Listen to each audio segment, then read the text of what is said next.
Ibu dan Bapak yang dirahmati Allah, mari kembali sepenuh hati kita menyampaikan puji dan syukur kepada Allah Subhanahu wa Ta'ala, di mana pada pagi hari ini hanya atas izin dan rahmat Allah jualah bersama-sama kita telah memasuki surah yang baru, yaitu surah Yunus.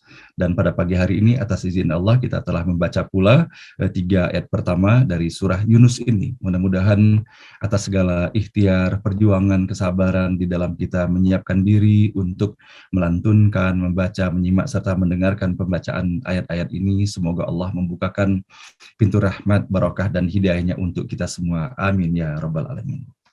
Nah baiklah Bapak dan Ibu, setelah kita menuntaskan membaca surah At-Taubah dengan mendapati bagaimana dalam 2 ayat terakhir Allah telah menghadirkan sesuatu yang benar-benar merupakan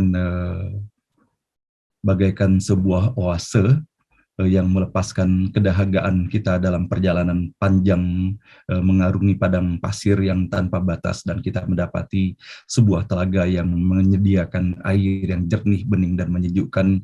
Itulah yang kita rasakan dengan hadirnya 2 ayat terakhir ini, bahwa bagaimana Allah memberikan gambaran kepada kita semuanya. Allah pertautkan keberadaan Nabi Muhammad SAW dengan keberadaan Allah sendiri.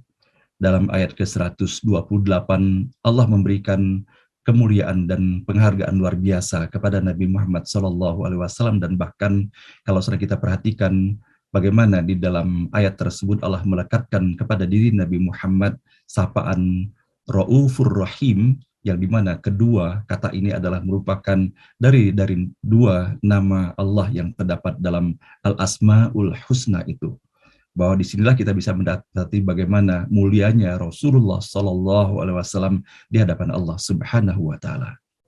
Namun kita bisa mendapati pada ayat ke-129, Allah menyampaikan, "Fa'in tawallau faqul hasbiyallahu la ilaha illahu alaihi tawakkaltu wa huwa rabbul arsyil azim." Tetapi bila mereka mengelak, katakanlah, Allah sudah cukup bagiku. Tiada Tuhan selain Dia, kepadanya aku bertawakal. Dialah pemilik singgasana yang agung. Sehingga bagaimana kita bisa mendapati 2 ayat ini adalah mengekspresikan pula dalam kesatuan kalimat tauhid itu sendiri. La ilaha illallah Muhammadur Rasulullah. Nah baiklah Bapak dan Ibu, mudah-mudahan dengan bekal tauhid yang kita dapati dalam ayat-ayat sebelumnya, khususnya melalui 2 ayat yang kita baca terakhir pada surah At-Taubah, bersama-sama kita memohon kepada Allah semoga atas apa yang kita jalani mulai hari ini, menelusuri surah Yunus ini sampai dengan berakhirnya surah Yunus, dan bahkan sampai dengan berakhir pula di dalam kita membaca ayat-ayat dalam Al-Quran ini, semoga Allah berikan kemudahan dan keberkahan di dalamnya. Dan sebagai pengantar saja Bapak dan Ibu, sebelum kita memasuki pesan-pesan yang terdapat di dalam ayat ini, kita bisa mendapati dari apa yang disajikan dalam salah satu referensi yang kita gunakan adalah dari tafsir Abdullah Yusuf Ali, dan hal yang sama juga disajikan dari tafsir dari Kementerian Agama Republik Indonesia, bahwa surah ini adalah merupakan surah yang memiliki tali temali yang sangat kuat dengan 5 surah berikutnya, yaitu surah ke-11, 12, 13, 14, dan 15. Nah, sehingga kita bisa mendapati bahwa bukan hanya antara satu ayat dengan ayat yang lain Allah pertautkan, namun antara satu surah dengan surah yang lain pun, kalau sana kita memperhatikan bagaimana para ulama dan mufassir kita menelusuri melalui benang merah yang terdapat di dalamnya, maka begitu jelasnya keterpautan nanti apa yang kita dapati dalam surah ke-10 surah Yunus ini sampai dengan surah ke-15. Mudah-mudahan Allah berikan kemudahan bagi kita semuanya untuk dapat memahami apa-apa yang disampaikan ini. A'udzubillahi minasyaitonirrajim. Aku berlindung kepada Allah dari godaan syaitan yang terkutuk. Bismillahirrahmanirrahim. Dengan menyebut nama Allah yang Maha Pengasih lagi Maha Penyayang. Alif Lam Ra. Tilka ayatul kitabil hakim. Alif Lam Ra. Hanya Allah yang Maha mengetahui apa yang dimaksudkan dengan himpunan daripada 3 huruf ini. Inilah ayat-ayat kitab yang penuh hikmah. Ayat kedua, Akana linnasi ajaban an auhayna ila rajulin minhum an anzirin nasa wa basyiril ladzina amanu anna lahum qadama sidqin inda rabbihim qala al-kafiruna inna hadza lasahirun mubin. Adakah merupakan suatu hal yang aneh, mengherankan buat manusia bila kami memberi wahyu kepada seorang laki-laki dari kalangan mereka sendiri, supaya mengingatkan umat manusia dan menyampaikan berita gembira kepada orang yang beriman, bahwa di hadapan Tuhan mereka mempunyai kedudukan yang tinggi. Tetapi orang yang ingkar berkata, ini sungguh suatu sihir yang nyata.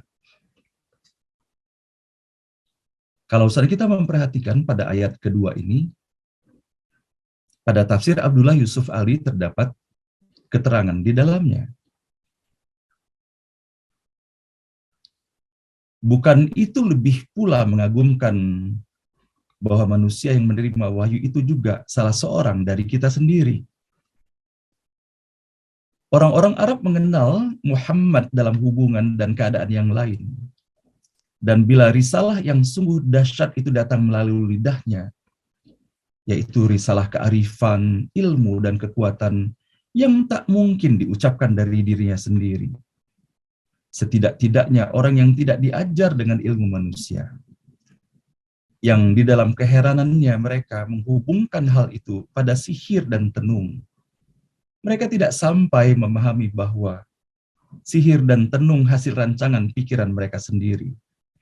Sementara di sini adalah ajaran kebenaran dari Tuhan yang padat dan kokoh. Ayat ketiga. Tuhan, inna rabbakumullahu alladzi khalaqas samawati wal arda fi sittati ayyamin tsumma stawa 'alal 'arsy yudabbirul amr ma min syafi'in illa min ba'di idnih dzalikumullahu rabbukum fa'buduh afala tadhakkarun. Sesungguhnya Tuhan kamu adalah Allah yang menciptakan langit dan bumi dalam 6 hari, 6 masa, dan menentukan singgasana kekuasaan, mengatur dan menguasai segala persoalan. Tiada syafaat dapat diberikan kecuali setelah memperoleh izinnya. Itulah Allah, Tuhanmu. Beribadahlah kepadanya. Tiadakah kamu mendapatkan peringatan? Shadaqallahul azim. Maha benar dan maha agung Allah dengan segala firman-Nya. Ibu dan Bapak yang dirahmati Allah, mudah-mudahan Allah memberikan kemudahan dan keberkahan bagi kita semuanya di dalam kita menelusuri pesan-pesan yang terdapat di dalam ayat yang kita baca pada pagi hari ini.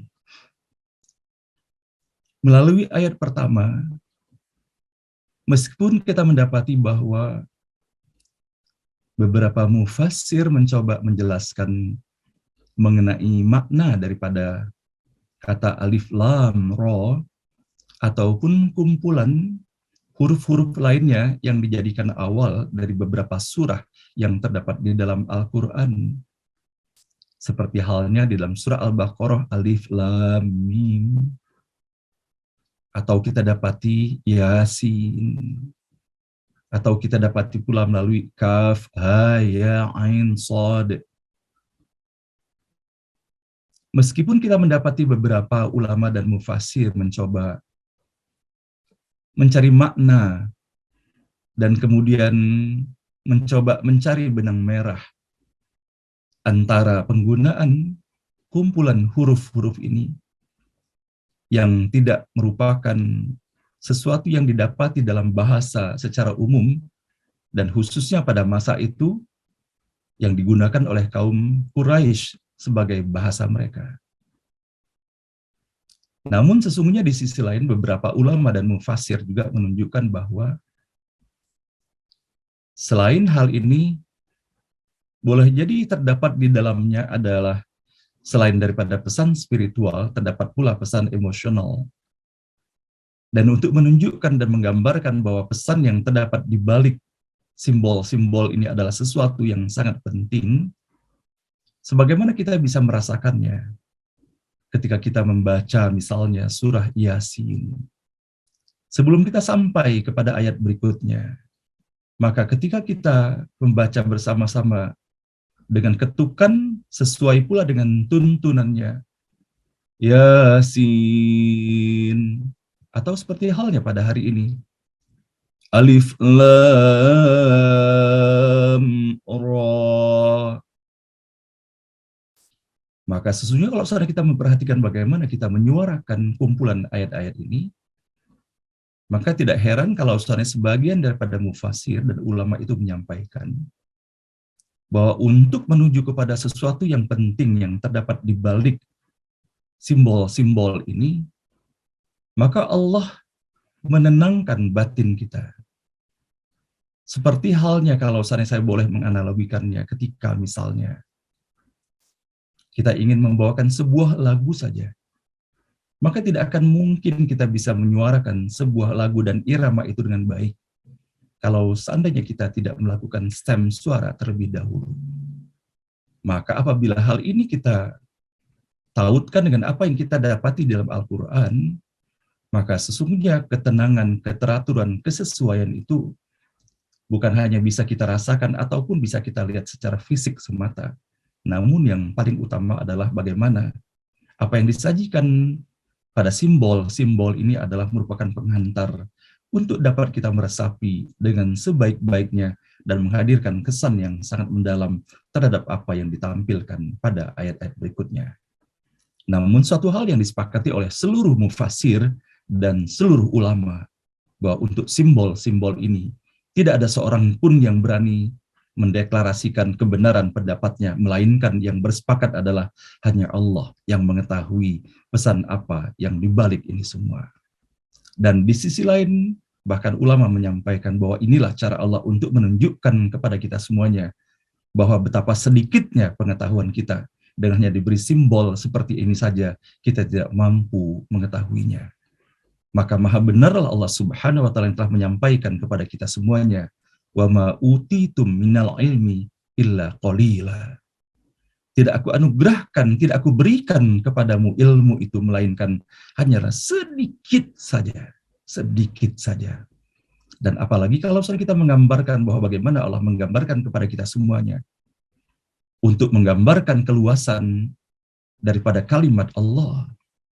Kalaulah seluruh pepohonan di muka bumi ini, bersama seluruh ranting-ranting dan dahannya dijadikan bolpen, dan kemudian seluruh samudra dijadikan tintanya, dan kemudian dilipat gandakan lagi samudra-samudra itu, maka tidak akan mampu menuliskan kalimat-kalimat Allah, tidak mampu menuliskan ilmu-ilmu Allah. Maka dari itulah mudah-mudahan Bapak dan Ibu,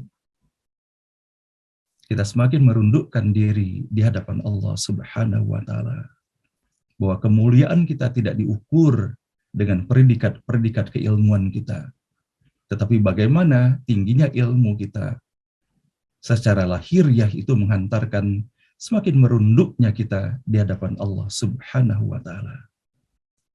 Inna akramakum indallahi atqakum, karena mulianya kita di sisi Allah Subhanahu wa Ta'ala tidak diukur dengan siapa kita, apa titel kita, apa jabatan kita, apa gelar kita, tetapi ketakwaan kita kepada Allah Subhanahu wa Ta'ala. Sehingga sebagaimana nasihat yang disampaikan oleh orang tua kita dan leluhur kita dahulu, yang sekarang ini boleh jadi jarang kita menyuarakan falsafah ini kepada generasi muda sekarang ini, yaitu gunakanlah ilmu padi, semakin berisi, semakin merunduk. Dan merunduk itu sesungguhnya dan hakikatnya bukan hanya merunduk sebagai bentuk kesopanan dan kesantunan kepada manusia, namun kepada siapa lagi merunduknya padi dan seluruh makhluk ciptaan Allah itu kalau bukan merunduknya kepada Allah Subhanahu wa Ta'ala. Hanya kita saja yang tidak mengetahui bagaimana tasbih mereka. Sesungguhnya burung-burung dan seluruh binatang seluruh tumbuh-tumbuhan dan seluruh fenomena yang terdapat dalam alam semesta ini semuanya tunduk kepada kekuasaan dan tunduk kepada aturan-aturan yang telah Allah tetapkan. Sehingga mudah-mudahan kita pun demikian juga Bapak dan Ibu. Tilka ayatul kitabil hakim. Inilah ayat-ayat kitab yang penuh hikmah. Sebagaimana kita dapati bahwa di dalam ayat-ayat Allah terdapat ayat-ayat muhkamat, ayat-ayat yang telah ditetapkan, yang kita bisa menangkapnya dengan logika dengan mudahnya. Tetapi Allah menyampaikan terdapat juga ayat-ayat mutasyabihat, yang ayat-ayat yang berpotensi multitafsir pada orang-orang yang membacanya. Maka tiada lain kita memohon kepada Allah Subhanahu wa taala agar Allah bimbing kita, agar kita ketika mendapati ayat-ayat Allah, maka semoga Allah berikan kemudahan bagi kita untuk memahami ayat-ayat dan pesan-pesan Allah ini dalam koridor pemahaman yang diridhoinya. Amin ya rabbal alamin. Melalui ayat kedua, Bapak dan Ibu, akana linnasi ajaba. Adakah hal itu menimbulkan keheranan, ketakjuban, ataupun ketidakpercayaan kepada manusia? Maka kita bisa mendapati bahwa di dalam ayat ini, sebagaimana yang kita dapati dalam ayat yang sebelumnya, terutama dalam surah At-Taubah, betapa ketika Nabi Muhammad SAW diutus oleh Allah yang berawal dengan menyampaikan pesan-pesan tauhid secara sembunyi-sembunyi sampai dengan kemudian Allah memerintahkan kepada Nabi Muhammad untuk menyampaikan secara terang-terangan kepada kaumnya. Bukankah yang melakukan penolakan pertama adalah kaumnya sendiri dan bahkan kerabat terdekatnya sendiri? Padahal sebagaimana kita bisa mengetahui dalam perjalanan kehidupan Rasulullah SAW, tidak ada seseorang yang paling dipercaya pada kaumnya sampai dengan usianya mendapatkan wahyu dari Allah Subhanahu wa taala. Maka manusia terbaik, manusia yang paling bisa dipercaya itu hanyalah Rasulullah SAW. Sebelum Rasulullah mendapatkan titah sebagai utusan Allah dengan disampaikan wahyu-wahyu Allah kepadanya melalui malaikat Jibril, maka gelar pun telah disematkan kepada diri Rasulullah SAW bahwa beliau adalah Al-Amin, adalah orang yang sangat dipercaya kejujurannya. Satu kata antara apa yang diucapkan lisannya dengan apa yang diperbuatnya dalam kehidupannya sehari-hari. Namun dalam kenyataannya Bapak dan Ibu, betapa Allah menyampaikan kepada kita semuanya melalui peristiwa yang dihadapi oleh Rasulullah SAW dan bahkan pada Nabi dan Rasul terdahulu. Dan hal inilah yang sepatutnya menjadi kewaspadaan bagi kita semuanya. Bahwa ikatan keluarga, ikatan kekerabatan, itu tidak menjamin kehakikian daripada hubungan itu sendiri kalau seandainya tidak dilandasi dengan keberadaan iman di dalamnya. Betapa kita mendapati paman Rasulullah yang sesungguhnya sangat mencintai Rasulullah SAW, Abu Jahal, Abu Lahab, mereka sukacita akan kehadiran Rasulullah SAW dan mereka menyayanginya. Namun ternyata mereka pula yang pertama membenci Rasulullah ketika Rasulullah menyampaikan kalimat-kalimat tauhid kepada mereka. Atas apa yang didapati oleh Rasulullah SAW di dalam ayat yang kita baca pada pagi hari ini, mereka menganggap aneh, heran dalam hal ini, heran yang berujung kepada perbuatan-perbuatan nista yang dilakukan oleh mereka. Maka kalau kita memperhatikan dalam situasi dan kondisi ini, apalagi setelah memperhatikan apa yang disajikan Allah pada ayat ke-128 itu, Rasulullah menghadapi ujian yang sangat luar biasa. Boleh jadi kalau seandainya kita mendapatkan ujian dari orang lain, kita bisa menghadapinya dengan baik. Tetapi paling berat itu adalah ujian apabila datangnya dari keluarga sendiri. Maka hal inilah yang dihadapi oleh Rasulullah SAW. Keluarga yang diharapkan untuk mensupport, memberikan dukungan, memberikan bantuan kepada beliau, justru menjadi orang-orang yang mencercanya, menghinanya, dan bahkan melakukan rekayasa-rekayasa untuk melakukan pembunuhan di dalam kepada Rasulullah. Namun kita bisa mendapati bahwa dalam situasi yang sedemikian pun Rasulullah tidak menjadikan hal itu sebagai permasalahan utamanya, tetapi Rasulullah lebih mengedepankan rasa belas kasihnya atas apa yang didapati oleh umatnya. Maka ketika kita memperhatikan kata ajaba yang disajikan di dalam ayat ini, di dalam Al-Quran banyak sekali kita menggunakan berbagai bentuk dan turunan dari kata dasar yang menggunakan huruf dasar, huruf ain, huruf jim, dan huruf ba, yaitu ajaba pada ayat ini. Beberapa yang ingin saya sampaikan untuk kita semuanya pada pagi hari ini. Allah menggambarkan kepada kita semuanya mengenai bagaimana reaksi orang-orang terdekat Rasulullah SAW, kaum Quraisy ketika itu dengan Rasulullah menyampaikan pesan-pesan tauhid.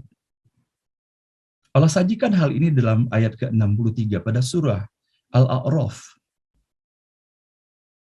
Aw ajibtum an ja'akum dzikrum mir rabbikum ala rajulin minkum liyunzirakum walitattaqu wala'allakum turhamun. Dan herankah kamu bahwa ada peringatan yang datang dari Tuhanmu melalui seorang laki-laki dari kalanganmu sendiri untuk memberi peringatan kepadamu dan agar kamu bertakwa sehingga kamu mendapatkan rahmat. Begitu juga kita bisa mendapati di dalam surah Al-A'raf ayat ke-69. Allah sajikan di dalam ayat ini dengan bentuk lain dengan kata dasar ajaba itu Allah sajikan dalam bentuk kata ajibtum. Aw ajibtum an ja'akum dzikrum mir rabbikum ala rajulin minkum liyunzirakum wa dzkuru iz ja'alakum khulafa'u min ba'di qaumi Nuh wa zadakum fil khalqi bastah fadhkuru ala Allahi la'allakum tuflihun. Dan herankah kamu bahwa ada peringatan yang datang dari Tuhanmu melalui seorang laki-laki dari kalanganmu sendiri untuk memberi peringatan kepadamu. Ingatlah ketika dia menjanjikan kamu sebagai khalifah setelah kaum Nuh. Dan dia lebihkan kamu dalam kekuatan tubuh dan perawakan. Maka ingatlah akan nikmat-nikmat Allah agar kamu beruntung. Maka melalui ayat ini kembali mengingatkan kita semua Bapak dan Ibu bahwa bagaimana yang dihadapi oleh Nabi Nuh alaihissalam sendiri ketika menyampaikan pesan-pesan tauhid. Dan bahkan penolakan dan hambatan itu justru datang dari istrinya sendiri. Dan bahkan Nabi Nuh begitu sedihnya kemudian ketika putranya pun tidak mengikuti atas apa yang telah disampaikannya. Maka dari itu Bapak dan Ibu yang dirahmati Allah, ketika kita mendapati dalam ayat ini, seringkali kita mendapati fenomena seperti ini bukan hanya dalam peristiwa kehidupan Rasulullah SAW ataupun pada Nabi dan Rasul terdahulu. Seringkali kita mendapati hal ini pun dalam kehidupan kita sehari-hari. Kadang-kadang kita lebih tergiur kepada sesuatu yang datangnya dari jauh, meskipun kita sendiri kadang-kadang belum mengetahui secara pasti dibandingkan dengan sesuatu yang datang dari dekat, yang kalau seandainya kita menggunakan kacamata batiniah kita, bahwa sesungguhnya kita terhimpun dalam ikatan kasih sayang, dalam rahmat, dalam rahman dan rahimnya Allah Subhanahu wa Ta'ala, kita akan melihat dan merasakan bahwa ini adalah suatu anugerah yang luar biasa. Maka inilah yang digambarkan oleh Allah Subhanahu wa Ta'ala di dalam ayat ini. Sesungguhnya ketika Nabi Muhammad SAW diutus dan diangkat dengan keberadaan beliau sebagai bagian dari suku kaum Quraisy itu, maka sesungguhnya kalau seandainya kita memperhatikan bahwa bagaimana orang-orang Yahudi mendambakan akan hadirnya utusan Allah dari kalangan mereka, Maka sepatutnya ketika Rasulullah Shallallahu Alaihi Wasallam diturunkan, maka yang paling bahagia dan bangga sepatutnya adalah kaum Quraisy itu sendiri. Bukankah sesungguhnya disampaikan oleh Rasulullah Shallallahu Alaihi Wasallam adalah merupakan berita gembira yang pertama tentunya kepada mereka kaumnya Rasulullah, bahwa yang disampaikan oleh Rasulullah tidak hanya akan membuat mereka selamat dalam perjalanan kehidupan dunia, namun menyelamatkan juga dalam kehidupan mereka di akhirat. Namun pada akhirnya inilah yang kita dapati kebenaran dari apa yang Allah sampaikan kepada kita semuanya, sebagaimana halnya kita dapati dalam surah Al-Qasas itu. Innaka la tahdi man ahbabta walakinnallaha yahdi may yasha. Dan bahkan kita bisa mendapati terpaut dengan ayat ini pun, begitu cintanya Rasulullah Shallallahu Alaihi Wasallam kepada pamannya Abu Thalib itu, dan begitu juga sebaliknya.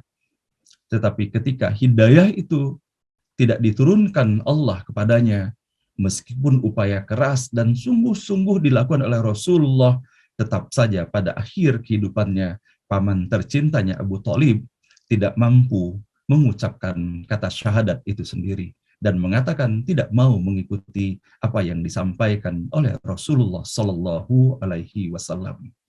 Maka disitulah kita bisa mendapati bahwa bagaimana Rasulullah begitu lembut hatinya, walaupun mengetahui bahwa pamannya tidak mau mengikutinya, tetap mendoakannya. Sampai dengan kemudian Allah menyampaikan pesan bahwa Rasulullah tidak perlu lagi untuk mendoakan seseorang yang sudah jelas-jelas kufur kepada Allah Subhanahu wa Ta'ala. Dan begitu pula yang telah disampaikan Allah kepada Nabi Nuh alaihissalam, ketika Nabi Nuh dengan sepenuh cintanya memohon kepada Allah untuk memberikan keselamatan kepada putranya, maka Allah menyampaikan tidak pada posisi Nabi Nuh untuk mendoakan putranya, dikarenakan kekufuran terdapat di dalam dirinya. Nah, Bapak dan Ibu yang dirahmati Allah, kembali kita bisa mendapati dalam ayat ini bahwa bagaimana Rasulullah Shallallahu Alaihi Wasallam adalah merupakan manusia pilihan dari Allah Subhanahu Wa Taala yang diutus bukan hanya kepada kaum kafir Quraisy, tetapi diutus untuk seluruh umat manusia. Wa ma arsalnaka illa rahmatan lil alamin. Nah, sehingga mudah-mudahan Bapak dan Ibu yang dirahmati Allah, kalau sana kita bisa mendapati di dalam ayat ini, Allah menyebutkan bahwa kehadiran Rasulullah adalah merupakan berita gembira. Berita gembira itu kini kita merasakannya secara universal. Keberadaan Rasulullah telah membangun peradaban hakiki di dalam kehidupan ini. Bukankah sama-sama kita menelusuri dari perkembangan ilmu pengetahuan dan teknologi, bermuaranya semuanya kepada apa-apa yang telah dirintis dan telah dilakukan oleh para ilmuwan, dan mereka juga sekaligus adalah merupakan ulama-ulama yang mereka mendapatkan inspirasi yang luar biasa dari apa yang mereka telusuri dan didapati daripada Al-Quran. Sehingga mudah-mudahan Bapak dan Ibu, kita semuanya diberikan keistiqomahan untuk menjadikan Al-Quran sebagai imam kita, sebagai upaya kita untuk menelusuri pesan-pesan Allah, sehingga benar-benar kita menjadikan Al-Quran sebagai peta jalan kita untuk menelusuri perjalanan kehidupan, agar kita sampai pada perjalanan kehidupan akhirat dalam keridhaan Allah Subhanahu wa Ta'ala. Dan begitu juga kita bisa mendapati pada pagi hari ini penjelasan mengenai keberadaan Allah Subhanahu wa Ta'ala. Siapakah yang paling patut menjelaskan keberadaan kekuasaan Allah Subhanahu wa Ta'ala kalau bukan Allah sendiri? Maka inilah yang kita dapati pada pagi hari ini di dalam ayat ketiga ini, ketika Allah menyampaikan, Inna rabbakumullahu alladhi khalaqas samawati wal arda fi sittati ayyamin thumma stawa 'alal arsy yudabbirul ma min syafi'in illa min ba'di idzni dzalikumullahu rabbukum fa'buduh afala tadhakkarun. Maka setelah kita mendapati pesan-pesan di dalam ayat ini, bagaimana Allah menyampaikan bahwa Allah yang maha berkuasa dan Allah menciptakan kita semuanya, maka apabila kita meyakini sepenuh keimanan di dalam dada akan semuanya ini, kita harus ingat bahwa di dalam ayat ini Allah menyampaikan dzalikumullahu rabbukum fa'buduh. Maka bukan hanya sekedar keyakinan saja yang melekat di dalam diri, tetapi ada berikutnya, yaitu kita diminta untuk menyembah Allah Subhanahu wa Ta'ala, beribadah kepadanya. Afala tadhakkarun. Tiadakah kamu mendapatkan peringatan? Maka mudah-mudahan Melalui ayat ini kita menjadi bagian dari hamba Allah yang mendapatkan peringatan dan pesan-pesan tauhid, dan semoga pula Allah tingkatkan derajat keimanan dan ketakwaan kita kepadanya. Shadaqallahul azim, maha benar dan maha agung Allah dengan segala firman-Nya. Nah, baiklah Bapak dan Ibu yang dirahmati Allah, demikian yang dapat sama-sama kita hantarkan pada pagi hari ini di dalam kita menelusuri 3 ayat terbaru dari surah terbaru pula yang kita bahas pada pagi hari ini, yaitu surah Yunus. Mudah-mudahan melalui setiap huruf, setiap kata dan ayat yang kita baca pada pagi hari ini terus menjadi cara kita beristighfar, mohon ampun kepada Allah Subhanahu wa taala atas segala dosa dan kesalahan yang telah kita lakukan pada hari kemarin ataupun hari-hari sebelumnya. Seraya kita berharap dan berdoa pula kepada Allah Subhanahu wa taala, semoga melalui setiap huruf, setiap kata dan ayat yang kita baca pada pagi hari ini menjadi cara kita memohon kepada Allah, semoga Allah semakin membukakan pintu rahmat, barokah dan hidayahnya untuk kita semuanya. Amin ya rabbal alamin.